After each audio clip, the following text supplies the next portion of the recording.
सम्मानित मुल्क के मालिकों, मैं बौद्ध भिक्षु सुमित रतन आज मैं चर्चा करने आया हूं।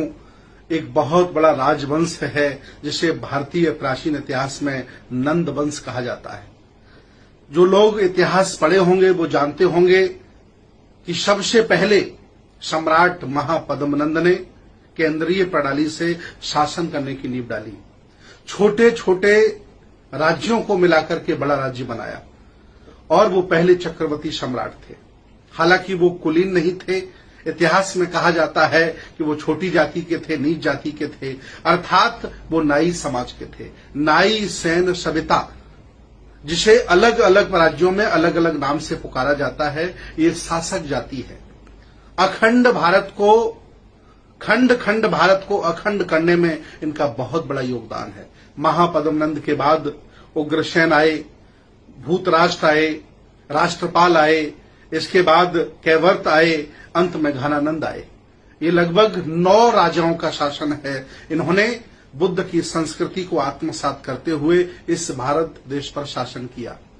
आज मैं आह्वान करता हूं नंद वंश के सभी नाई, सैन, सविता, ठाकुर जो अलग अलग नाम से जाने जाते हैं, मैं आप सभी लोगों से आह्वान करता हूं कि कभी आप इस देश के चक्रवर्ती सम्राट थे।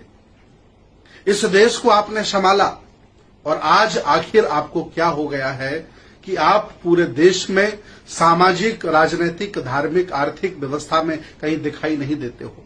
मैं आह्वान करता हूं, अगर आपने इन महापुरुषों का इतिहास पढ़ लिया और बुद्ध के दर्शन को समझ लिया तो आपका स्वाभिमान जाग जाएगा और आप वर्तमान के परिदृश्य में भी स्थापित हो जाओगे। मुझे पूरा विश्वास है।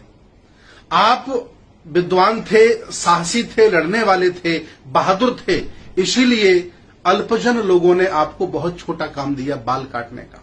यह षड्यंत्र है, समझिए। आप बहादुर थे, आप देश चलाने वाले थे, खंड खंड भारत को अखंड करने वाले थे। आज जो आपके ऊपर शासन कर रहे हैं, कभी आपकी कृपा से लोग जीते थे, इसलिए आपको इन लोगों ने सेवा का कार्य दिया। इवन संस्कारों में आपको नेक दिलवाया, अपमान कराया, एक शासक का अपमान कराया।